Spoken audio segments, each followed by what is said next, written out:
6 soldiers vanished under a storm of secrets, but what they uncovered was far more terrifying than disappearance. Hidden rituals, forbidden knowledge, and a truth buried deep in Gulf breeze. Are you ready to uncover what they were never meant to reveal? Watch the full story if you dare.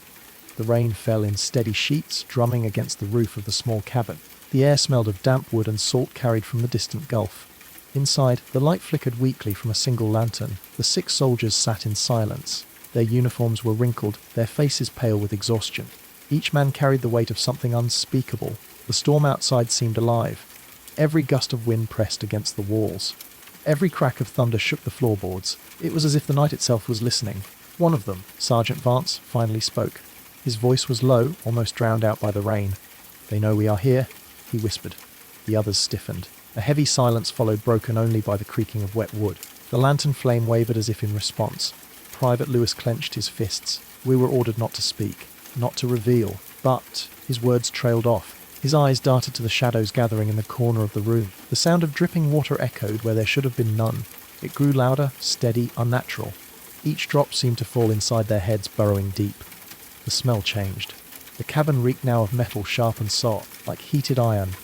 Their breaths grew shallow, their throats tight. Another soldier, Hayes, lifted his trembling hand to the window. He swore he saw movement beyond the storm, figures. Watching, the group froze when the radio on the table sparked to life. Static filled the room. Then a voice, mechanical and distorted, spoke a single phrase. "You were not meant to remember." The lantern flickered violently. The shadows stretched like living things across the walls. A cold current of air swept through the room, though no door had opened. Vance gripped the edge of the table. His knuckles turned white. "They warned us this would happen," he muttered. Outside, the thunder rolled again. But beneath it, faintly, there was something else. A low hum, steady, unnatural, vibrating in their bones. The men looked at one another. Fear had stripped them of words. Only their eyes spoke, pleading, searching for answers that were not there. Then, with a sudden crack, the lantern went out. Darkness swallowed the cabin whole. The hum grew louder, pressing against their skulls, and in that suffocating void, something began to move. The floorboards groaned, the walls trembled. The sound of breathing, deep, slow, and not human, filled the room. They had run from their duty. They had sought refuge in secrecy, but the truth had followed them. And now it was here the dark was absolute. No light, no shapes, only sound. The breathing grew closer. Slow, heavy, moist air brushed against their skin. Private Lewis reached for the lantern. His hands shook so violently that the metal slipped from his grasp. It clattered to the floor, echoing too loud in the silence. The hum outside intensified. It rattled the glass windows. It vibrated through their teeth. Then, footsteps. Not boots, not shoes. Bare wet, dragging across the wooden floorboards. Sergeant Vance whispered, "Do not move." But his own voice betrayed him. It cracked. It trembled. The smell thickened. Burned iron. Something scorched and unnatural. It stung their eyes. A sharp knock came at the door. 3 raps. Slow, deliberate. Each one louder than the last. No one moved. No one breathed. The radio hissed again. A burst of static filled the cabin, followed by a new message. This time the voice was clearer. Human male. "You will not escape what you signed." While Hayes staggered back, nearly falling over the chair. His pulse pounded in his ears. The words struck deep like a memory buried but not forgotten. He remembered flashes, white rooms, blinding lights, whispers in a language he could not name. The others saw it in his eyes. Recognition. Terror, the knock at the door returned. Faster now, urgent, unrelenting. The floor quaked. The air grew thick, hard to breathe. Every soldier clutched at his chest as if something invisible pressed against their lungs. Then, with a deafening crack, the wooden door splintered inward. Cold air rushed inside, and in the threshold a figure stood. Not man, not machine. Something between. Its shape wavered as if it were only partly real, limbs too long, eyes burning white in the storm's darkness. The hum reached its peak, shaking the walls until dust rained from the ceiling. The soldiers staggered, their minds filled with voices that were not their own. They had uncovered something forbidden. They had been chosen to forget. But now, memory was forcing its way back, and with it, the thing that had waited for them all along. The figure did not move. It only stood in the doorway. The storm raged behind it, but no rain touched its body. Its white eyes scanned the room, one by one, lingering on each soldier. The hum sank deeper into their skulls, like needles pressing into the brain. Thoughts twisted. Memories surfaced that were not theirs. Lewis clutched his head and screamed. His voice was raw, echoing off the wooden walls. He fell to his knees, choking on air that felt too heavy to breathe. The others did not move to help. They could not. Their limbs were locked stiff, as if invisible wires pulled them tight. The figure took one step forward. The floor groaned. The lantern, still lying shattered on the ground, sparked once. For an instant, they saw it clearly. skin like liquid metal, shifting, crawling as though alive. Its face was a mask with no mouth, no nose, only those burning eyes. Hayes felt warmth on his cheek. He touched it. His hand came away red, blood. But he had not been cut. The smell thickened again, iron smoke. Something faintly sweet, like decay left in the heat too long. The figure leaned forward, and then, without sound, the voice filled all of their minds at once. "You remember because you were not meant to leave." The walls trembled. The storm outside shrieked through the broken doorway. Lightning lit the cabin in violent flashes. Every soldier saw the same vision. A chamber beneath the earth. Rows of machines, bodies suspended in glass. And beyond them, something vast. Something that pulsed like a living heart. The vision vanished. The cabin returned, but the sound of the heartbeat remained. Thud, slow, heavy, inside their skulls. Vance tried to stand. His legs shook, but he forced words out. "Why us? Why show us this?" The figure's head tilted, sharp and unnatural. The white eyes flared brighter. The answer came as a whisper across the storm. "Because you are the first to see what waits beneath." The hum rose higher, vibrating the very air. The floor cracked beneath them. Dust rained from the ceiling. The cabin itself seemed to split. And then, the ground opened. A violent rumble swallowed the sound of the storm. The soldiers staggered, clinging to each other as the floorboards tore apart. From the darkness below, a glow emerged. Red, pulsing, alive. The figure stepped aside, as if inviting them down. The heartbeat thundered louder. Their bodies moved against their will, pulled forward, closer to the chasm. None of them spoke. None of them resisted. They only stared into the abyss that waited beneath their feet. The chasm widened. The floor split apart, beams snapping like brittle bones. The storm's roar above was swallowed by the sound below. A pulse. Deep. Relentless. Like the beating of an ancient heart. The glow rose upward. Red, molten, alive. The soldiers leaned forward, unable to stop themselves. Their boots scraped against the splintering floorboards. Their hands reached out, though they did not mean to. Hayes whispered, barely audible. "It is calling us." His voice did not sound like his own. It was hollow, echoing. Vance tried to pull him back, but his arm froze mid-motion. Every muscle locked, every nerve screamed. The figure remained still in the doorway, its white eyes watched, silent, patient. From the chasm came a sound, not thunder, not the storm, a voice low, unfathomable. It did not use words, yet the meaning carved itself into their minds. "You are fragments of the memory. Return." Lewis collapsed, clutching his head. Blood seeped from his nose, from his ears.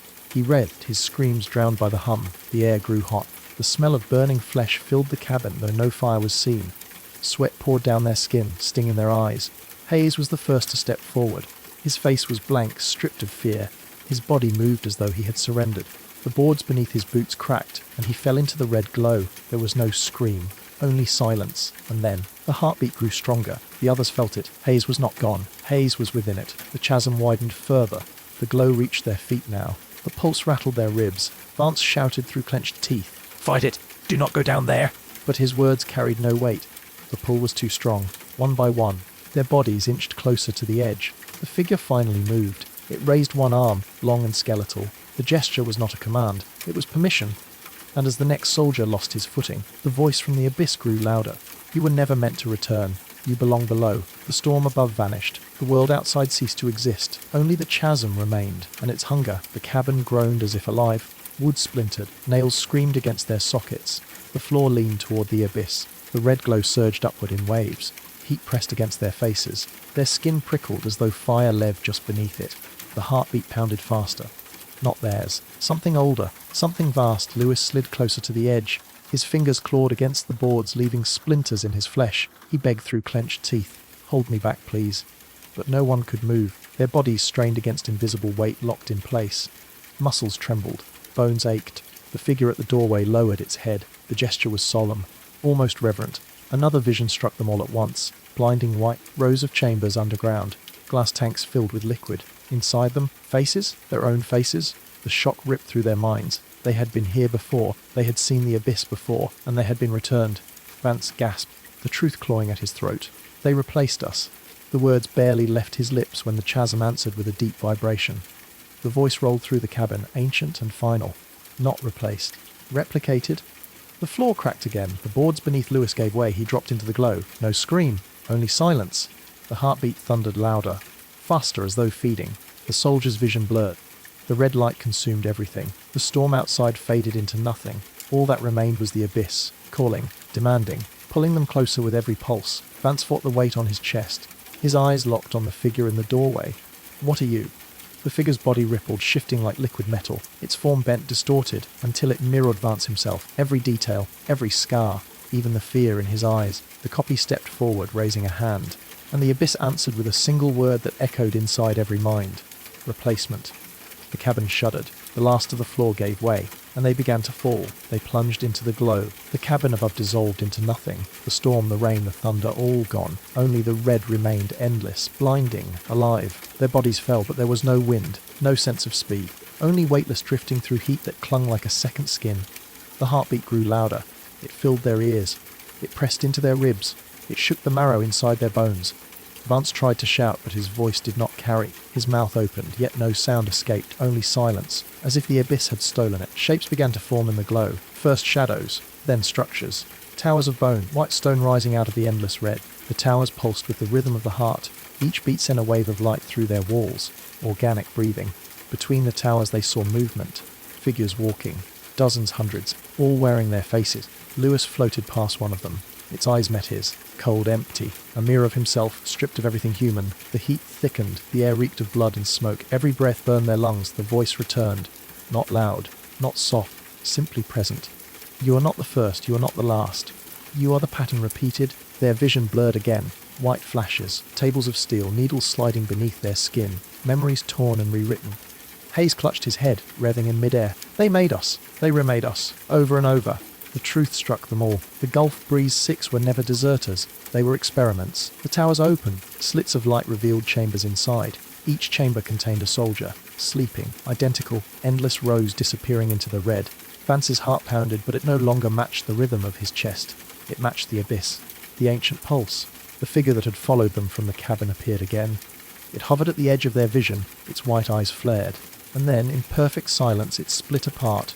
6 forms stepping forward. Each one wore their faces, and with the next beat of the heart, the copies opened their eyes, the red glow dimmed. For the first time, shadows spread across the abyss, long, distorted, stretching from the duplicates that now stood before them. 6 pairs of eyes, cold, white, empty of soul. The soldiers froze, their own reflections stared back at them, perfect, unflawed, but wrong. The heartbeat slow. Each thud shook the towers. Each thud echoed through their veins. Hayes whispered, though his lips barely moved. They are us without memory. The duplicates stepped closer, their movements sharp, mechanical, yet eerily familiar, like marionettes, like mirrors. Vance felt heat rise against his chest, a burning mark beneath his uniform. He ripped the fabric open. A symbol glowed on his skin, circular, geometric, alive. The others gasped. Each of them bore the same mark. It pulsed with the heartbeat. It linked them. The duplicates raised their hands. Their marks flared brighter. The heat seared into the soldiers' flesh. Their skin blistered, but no blood came. The smell of scorched cloth filled the air. Ash drifted from their uniforms. Their bodies convulsed. The voice returned clearer than before. It vibrated in their bones. You are vessels. You are shells. You are the memory stored in flesh. Lewis screamed, his eyes rolling back. His duplicate stepped forward. With each step, Lewis's body weakened. As if his strength bled into the copy, his voice cracked. It is taking me. The others tried to move, but their limbs were stone, frozen in the grip of the pulse. One by one, the duplicates reached toward them, hands of light, hands of fire. The heat grew unbearable. Their marks glowed like brands. The abyss thundered, shaking with hunger. Vance forced a single word through clenched teeth. Fight. But the abyss whispered back. Soft. Final.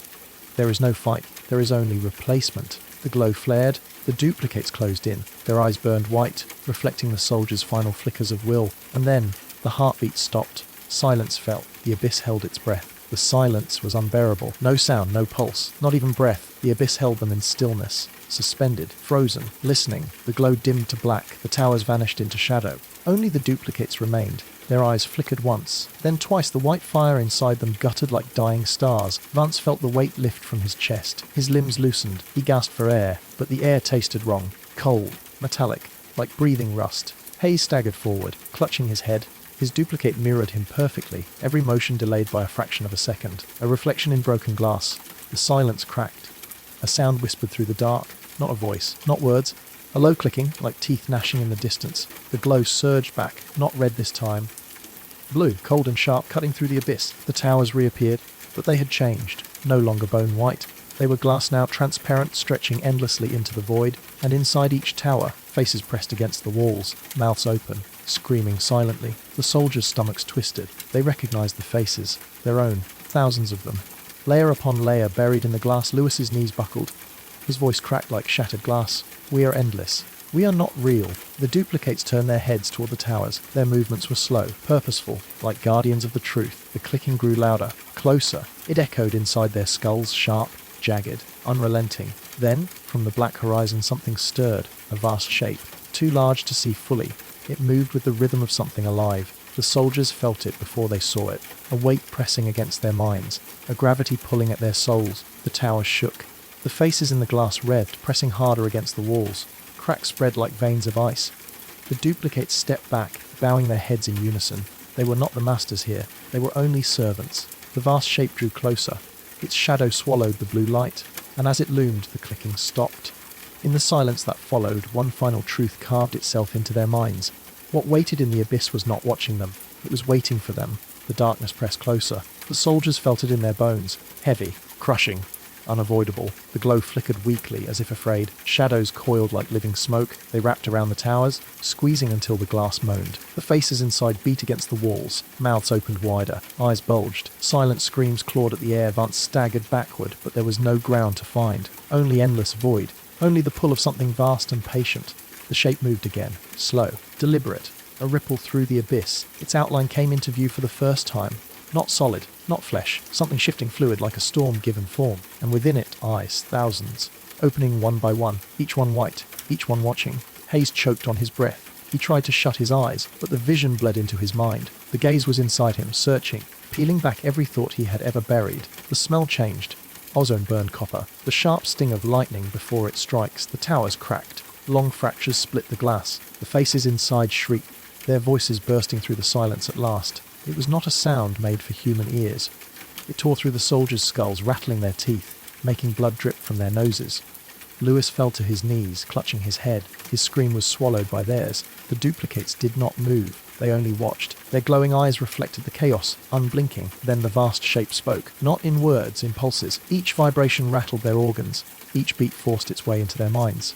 You are fragments. You are echoes. You return to the source. The glass towers burst. Shards rained into the abyss, dissolving before they struck. The faces inside were released. They poured outward like smoke. A swarm of their own reflections, endless, revving, screaming. The abyss was filled with them, and as they closed in, one thought branded itself into the soldiers' minds. There was no escape, because there was never meant to be. The swarm surrounded them. Endless reflections.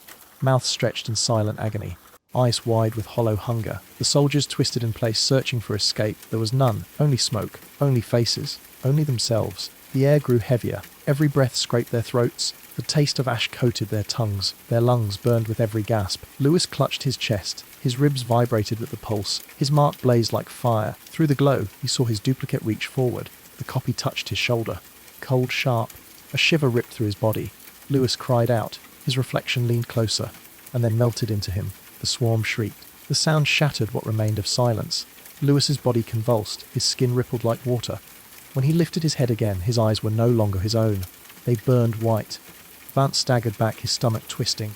They are merging with us. A haze grabbed at his own arm. The mark there seared through flesh and bone. Light poured from his veins. His duplicate stepped closer, hand outstretched, waiting to join. The vast shape above loomed larger now, its countless eyes fixed on the soldiers. The pulse it released shook the abyss. The message cut through their skulls. You were never meant to be separate. You are mine. The swarm pressed closer. Cold faces brushed against their skin. Mouths whispered fragments of their own thoughts. Memories they had forgotten. Memories that were not theirs. The towers crumbled one by one. Each collapse sent a shockwave through the abyss. The faces screamed louder, flooding outward like water breaching a dam. Vance clenched his fists. His voice cracked, but he forced the words. I will not be taken. I will not. But even as he spoke, his mark glowed brighter. His pulse no longer matched his heart. It matched the abyss. And in that moment, he understood. The heartbeat was not around them. It was inside them. The swarm surged forward. The duplicates raised their hands, and the abyss thundered with hunger. The swarm closed in. Cold faces pressed against their skin. Every whisper cut like a blade across the mind. Every memory bled into another. Hayes staggered as his duplicate touched him. The glow surged through his chest. His skin split with light. For an instant, two voices screamed from the same throat. Then silence. Hayes's eyes burned white. His body stood straighter. Stiffer, no longer his own. Vance turned away, but the swarm followed. The faces pushed closer. They slid through his arms, his chest, like smoke becoming flesh. He felt their pain. They're endless, drowning in glass. They're begging to be whole again. The mark on his chest throbbed. Each pulse stole more of his strength. It was not a wound. It was a door. Lewis's voice echoed, hollow and broken. You cannot fight it. We belong to it. The vast shape loomed above. Its countless eyes all blinked at once. The pulse it released shook the abyss to its core. The towers collapsed completely. The glass fell away. The swarm became one river of faces, all rushing toward the soldiers. The smell of burning metal filled the air. The heat seared their skin, yet their breath came cold. Every sense clashed, tearing their minds apart. Vance screamed and clutched his mark. His fingers dug into flesh, but the glow only spread wider. It crawled up his neck, across his jaw, until light seeped from his eyes. For a heartbeat, everything froze. The swarm, the figures, even the abyss itself. Then the vast shape spoke again, not in whispers, not in pulses, but in one sound that split the void. Return. The swarm struck them all at once. Cold, suffocating, endless. Faces poured into their skin. Memories fused with their own. Their screams dissolved into silence, and when the glow cleared, only 6 figures remained. Standing. Still. Eyes white as fire. The abyss pulsed once more. Its heartbeat was their heartbeat now. They were not soldiers. They were not deserters. They were vessels. Awakened, the abyss stilled. The swarm was gone. The towers were gone. Only silence remained. The 6 figures did not breathe. They did not blink. They only waited. The vast shape above them receded, sinking back into shadow. Its countless eyes closed one by one until there was only black, but its presence lingered, heavy, unshakable, alive inside them. The glow shifted.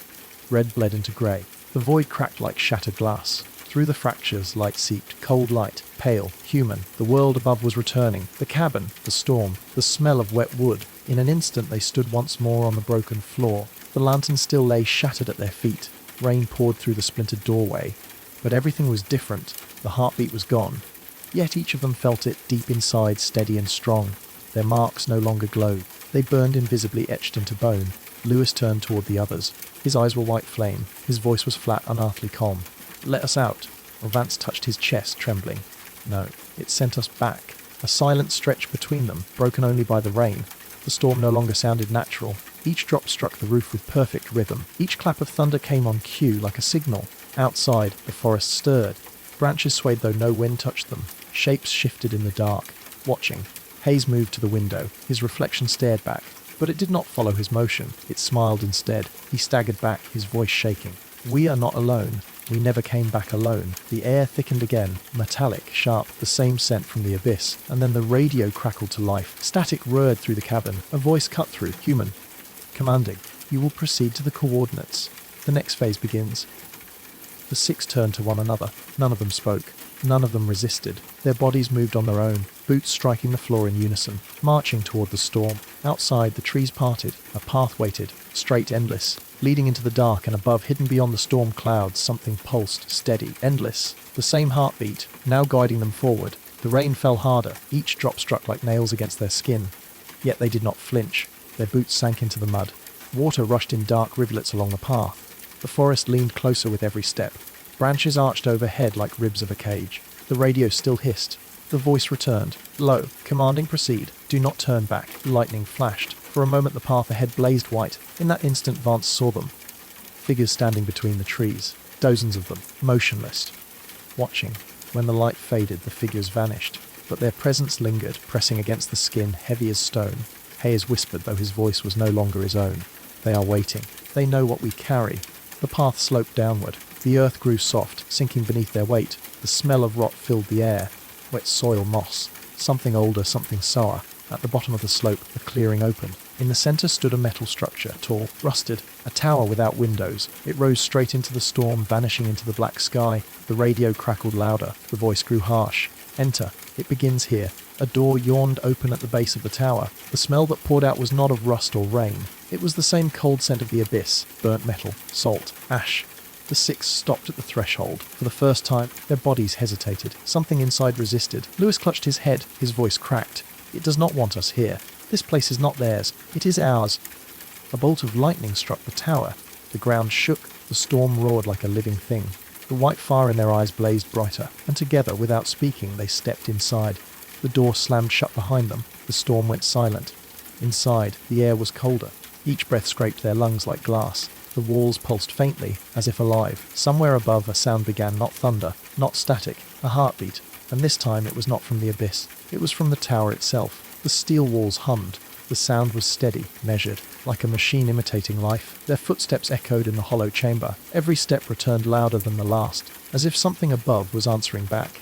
Dim lights flickered along the ceiling. Cold white bulbs. They buzzed faintly, yet their glow never reached the corners. Shadows clung to the edges, thick and unmoving. The radio hissed once more.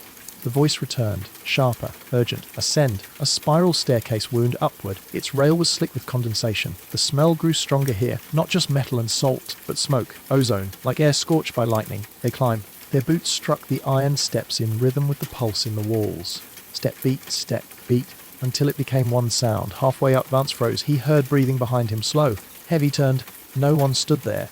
Only the others moving upward, eyes fixed, body stiff. But the breathing did not stop. It drew closer. Hot against his ear, a whisper followed. You are not leading them, you are being led. Vance staggered, gripping the rail. The others did not notice. They climbed without pause, without thought. The voice in the radio hissed again. Do not resist. At the top, a door waited. It was not metal like the rest. It was glass. Clear. Seamless. And through it, something glowed, a chamber of wires and screens. Rows of monitors lined the walls, each flickering with static. But within the static, faces appeared, not alien, human. Men in uniforms, eyes blank, watching. Lewis pressed his hand to the glass. His mark flared beneath the skin. The door slid open without a sound. The heartbeat grew louder. Not from the walls this time, from the screens. Each pulse made the faces shudder. Each pulse made them lean closer. Then, all at once, the static cleared. The faces spoke in unison, flat, hollow. You are the continuation. We built this tower to bring you here. The six stood frozen. Their white eyes burned brighter, reflecting the glow of the monitors. None of them spoke. None of them could. The voice from the radio cut through again, louder than ever. Proceed to the core, and the floor beneath them began to move. Descending. Slowly. Deeper. The tower was not just rising into the storm, it was burrowing into the earth. Downward into something far older. The floor sank slowly. The sound of grinding gears filled the chamber. Metal against stone. Deep. Relentless. The monitors stayed lit as they moved downward. Faces still flickered across the glass. Their mouths moved with no sound. Eyes unblinking. Every face watching only them. The air grew heavier. Thicker. Each breath tasted of rust and earth. The smell of damp soil pressed in from below. Mixed with it was something sharper. Acidic. Like chemicals long hidden. The six remained still. Their bodies rigid. Their glowing eyes fixed on the dark beneath. The hum of the tower deepened. No longer mechanical. Alive. Each vibration rattled the bones inside their chests. Each pulse answered the marks under their skin. Vance pressed his hands against his ears, shaking. But the sound was not in his ears. It was inside his skull. A second heartbeat, stronger than his own. The descent stopped. A door slid open. Cold air rushed in. The scent struck them instantly. Rot, burnt wires, old blood. They stepped out into a cavern. The ceiling arched high, jagged with stone. But the walls were not natural. Steel beams braced the rock, running deep into the shadows. Cables snaked along the ground, sparking faintly. Machines stood silent, rusted, half buried in earth. And at the centre of the cavern, a pit. It was wide, circular, ringed with broken equipment. Dim red light glowed from its depths. Not fire, not heat, something colder. The monitors along the walls flickered again. This time the faces spoke in unison. Their words rattled the chamber. This was the first breach. We contained it here. We failed. The six froze. The marks on their bodies burned. The pit pulsed in rhythm with their hearts. From the depths rose a sound. A long, slow exhale. As if something vast had been waiting. As if it recognized them. Hayes' voice cracked. It knows we are here. The pit answered with light, blinding, sharp. White fire lanced upward, striking the cavern ceiling.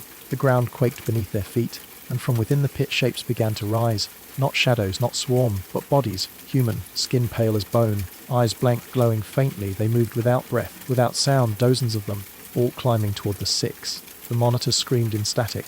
The voice shouted through the noise. Hold position. Do not resist. Integration is required. The six did not move. They could not move. Their own bodies betrayed them. Their boots rooted to the stone as the pale figures drew closer. The pit pulsed again. The marks on their chests flared, and deep within something began to awaken. The cavern trembled. Dust rained from the ceiling. The air grew sharp with the sting of iron and ash. The pale figures climbed higher. Hands scraped across stone. Fingers bent at wrong angles. Their movements were slow but steady. Unstoppable. The six stood frozen at the pit's edge. Their marks burned like molten iron. Every pulse forced their bodies to lock tighter. Breath shallow, muscles rigid. Lewis's jaw clenched. His teeth ground together until blood filled his mouth. He whispered through the pain. They are not alive. They are echoes. The monitors blazed white. Faces screamed in static unison. Integration required. Proceed. The pale figures reached the floor. Dozens of them. skin stretched thin over bone, ice glowing faintly like dying embers. They moved in rhythm, each step aligned with the heartbeat that shook the cavern walls. Their bare feet slapped against stone, soft, wet, relentless. Vance's head snapped back, his eyes flared white fire. The mark on his chest burst outward, glowing through flesh. The light crawled across his veins, branching like lightning. He fell to his knees, screaming. But the scream was not only his, it was layered. Dozens of voices poured from his throat, voices of the swarm, voices of the abyss. The pale figures stopped, every head turned toward him at once. Their mouths opened silently, breathless, waiting. Hayes tried to move, but his body refused. His hand twitched, but only toward the pit. The force inside was pulling them closer, calling them. The pit pulsed brighter, the heartbeat deafened, and from the depths came another sound, not breath, not whispers, a single word, low, resonant, return. The pale figures obeyed. They reached for the six, hands outstretched, fingers trembling, cold skin pressed against warm flesh, and the marks flared in answer. Vance's scream cut off instantly. His eyes rolled white, his body went limp, and when he stood again, something else looked out from within. The others felt it, a rush of cold crawling under their skin, a flood of voices pressing against the walls of their minds. Their marks burned hotter, their bodies shook. The pit pulsed one last time. The cavern floor split beneath their feet. Stone cracked open. The machines buried in the walls roared to life. Sparks fell like fire raining from the ceiling, and from the darkness below something vast began to rise. The crack widened. Stone groaned. Metal supports screamed as they tore apart. Heat poured from the pit. Not warmth, but a dry, suffocating wave. Each breath scraped the lungs like sand. The air shimmered, bending the light. The pale figures fell to their knees. Their bodies bowed toward the opening, arms outstretched, eyes glowing brighter. The six stood trapped in place. Their marks burned as if carved deeper into their flesh. Every pulse matched the tremor in the ground. Their bones rattled like hollow glass. From the pit, movement stirred. Not a hand, not a face. Something larger, something formless. It rose slowly, as if unfolding from the stone itself. A mass of shifting shapes, fragments of bodies half-formed, fingers that melted back into flesh, eyes that blinked once and vanished. The smell was unbearable. Sulphur, rotting iron, burnt earth. It clung to the throat, bitter and choking. Hayes trembled, his voice cracked, barely human. It is the same thing from the abyss, but larger, closer. The cavern's ceiling shook. Dust rained down in thick clouds. Every machine in the walls roared with static. The monitors flared white. The faces screamed together. This is the origin. This is the breach. Lewis staggered forward. His eyes shone with blinding fire. He whispered, not to the others, but to the pit. You called us back. What do you want from us? The mass shifted. Dozens of faces rippled across its surface. Not alien, human. Faces of soldiers. Their lips moved in unison. We want to finish what began. The pale figures rose again. They stepped toward the six, arms reaching. But this time their movements were frantic, desperate. They were not obeying. They were begging. Vance's voice erupted with layers once more. They are not coming for us. They are coming through us. The ground split wider. The mass swelled higher, its form stabilizing. A torso. Arms. A head that was not a head, but a crown of endless eyes. The heartbeat thundered through the chamber. Not outside. Not inside their chests. Inside their skulls. And as the mass fully emerged, the marks on all six soldiers ignited. They burned with white fire, searing through cloth and flesh. Their bodies began to change. Skin stretched thin. Veins glowed like rivers of light. Their own shadows writhed, no longer in sync. The mass leaned closer. Its many mouths whispered one final command. Become. The fire spread across their bodies. White veins burned through skin and muscle. Every nerve lit with searing pain. Their screams echoed together, six voices fusing into one. The pale figures reached out, hands trembling. They pressed their palms against the soldier's flesh, cold seeped in. Voices poured through their touch. Memories, regrets, entire lives forced into their bones. Lewis staggered, clutching his skull. He saw children laughing. He saw a war fought decades before he was born. He saw men drowning in black water, none of it his own, all of it inside him. Hayes collapsed to his knees. The glow in his chest ripped upward, tearing through his throat. Light bled from his mouth in a silent scream. When he lifted his head, his face was no longer his. It flickered between dozens of faces, changing each heartbeat. The mass loomed closer. Its crown of eyes all opened at once. The cavern filled with their gaze, hot, crushing, as if the very air pressed them into the stone. The machines along the walls sparked violently. Cables read like serpents. The monitors showed not static but live reflection. The six soldiers, but distorted. Their faces stretched, their bodies elongated into inhuman shapes. Vance's voice cut through the roar. This is not merging. This is replacing. The pit pulsed harder. Stone cracked underfoot. The heartbeat grew so loud it rattled their teeth. The pale figures collapsed one by one, their bodies dissolving into ash. Their purpose was done. The energy rushed into the six instead. Skin split. Light poured out. Their shadows grew taller, stretching up the walls, bending like broken limbs. The mass extended its arms. Its many mouths whispered together. "You are the bridge. You are the continuation." And Lewis's body jerked violently. His veins burst with light, exploding outward like shattered glass. But he did not fall. He stood straighter, stronger. A vessel, the others followed, one by one. Their human forms burned away, leaving something new. Not men, not soldiers, not even flesh. 6 figures of living light stood before the mass. Silent, breathing in rhythm with it, every pulse of its heart echoed in theirs. The cavern shook violently, the breach widened, and from the pit came the first sound of something larger trying to force its way through. Not a whisper, not a word, a roar. The sound tore through the cavern, stone split. Steel supports bent like paper. The 6 figures of light did not move. Their bodies glowed brighter with every tremor. They were no longer resisting, they were channels. The mass swelled upward. Its many eyes rolled white, its mouth stretched wider, pouring out the roar, not sound alone. Pressure, heat, the weight of something forcing its way into a world too small. The cavern ceiling groaned, chunks of rock crashed down, smashing machines into sparks. The monitors shattered one by one. Glass rained like sharp rain across the floor, and yet the voice still came, through broken wires, through torn speakers, through the air itself open. "Let me through." Lewis lifted his hand. His fingers no longer flesh, only radiant bone. The mark on his chest pulsed in unison with the pit. His voice rang hollow. "We cannot hold it back." A haze turned.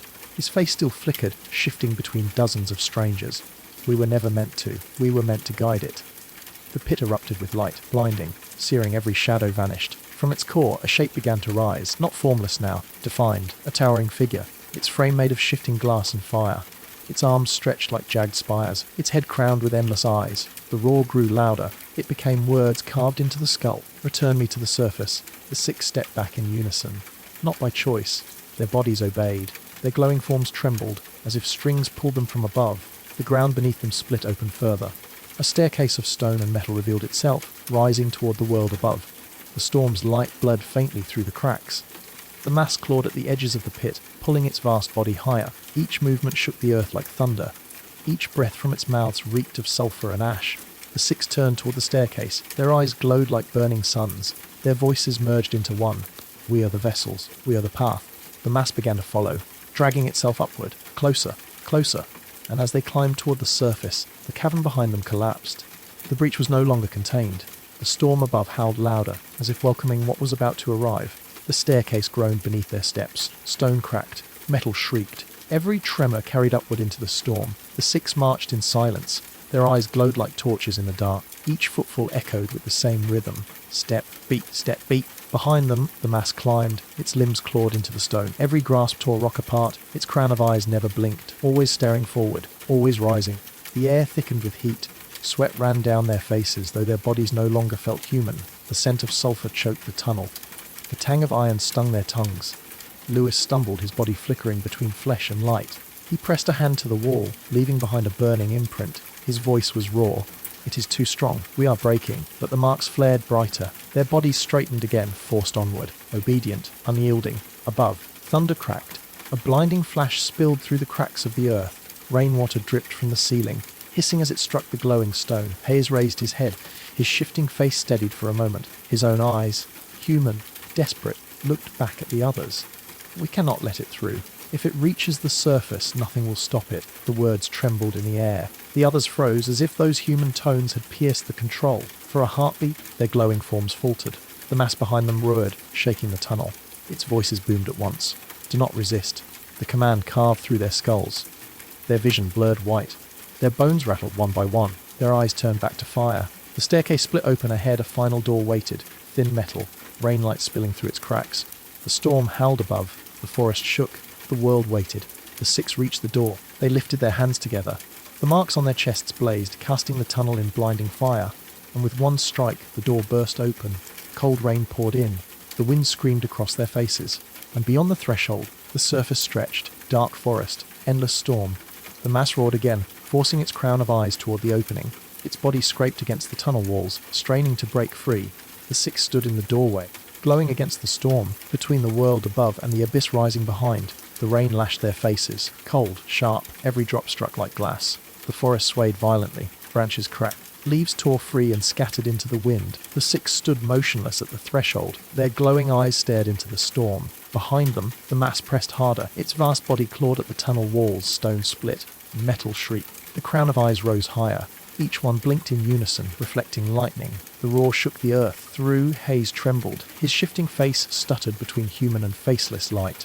For an instant, his own voice broke through. "We are not bridges. We are graves." The others turned toward him. Their marks burned brighter in protest. Their bodies jerked as if pulled by unseen strings. But in their eyes something flickered. Fear, memory, choice. Lewis staggered forward, gripping his chest. His voice was strained, almost torn from his throat. "It needs us. Without us it cannot rise." The words hit like thunder, a truth buried beneath the control. The mass roared again, louder, crushing. "Obey." The marks seared hotter, carving into bone. The six screamed as one. Light burst from their mouths and eyes. Their veins glowed like molten rivers. The storm above answered. Lightning struck the trees in a ring around the clearing. Flames burst, sizzling in the rain. The forest became a cage of fire and ash. The mass pushed higher, forcing its crown of eyes into the open air. Its body split the tunnel. Fragments of stone rained into the pit below. The smell of sulphur and blood filled the night. The six staggered into the storm. Their glowing forms burned against the dark. Every step forward was war. Every breath fought the pull inside them. The mass thundered again. Through. And then Hayes dropped to his knees. His hands pressed into the mud. His body convulsed with light. But his voice, raw, human, cut through the storm. "We can stop it. We end it here." The others froze. Their marks pulsed wildly, tearing at their flesh. The control wavered. The choice hung heavy in the storm. Behind them, the mass roared once more. "Closer!" Hungrier, Hayes lifted his head. His face glowed with pain, but also defiance. "We choose." "Not it." The storm howled louder, as if the sky itself resisted. The others looked to him. For the first time, their eyes flickered with their old selves. Fear, hope, memory. Lewis pressed his palms to the burning mark on his chest. His scream tore through the night. Then his light shifted. It turned inward, a collapse instead of a surrender. One by one, the six followed. They turned their own glow against themselves. Each pulse weakened the link. Each breath broke the grip. The mass thrashed in fury. Its crown of eyes blinked rapidly, spilling blinding beams. Its body tore through the earth, desperate to cling. But the bridge crumbled. The six burned brighter than the storm. Their forms shook, unraveling. Their screams became silence. And then, light consumed them. A deafening crack split the clearing. The mass recoiled, folding in on itself. The crown of eyes blinked once, twice, then vanished into the abyss. The rain fell heavy, washing smoke from the air. The fire hissed out. The forest returned to shadows and dripping silence. Where the six had stood there was nothing, no bodies, only scorched earth. For a moment, the night was still. Then, deep beneath the mud, something shifted. A faint glow pulsed. Slow. Waiting. The storm drifted away, but the secret of Gulf Breeze remained buried. Not gone, not ended. Only waiting for the next call.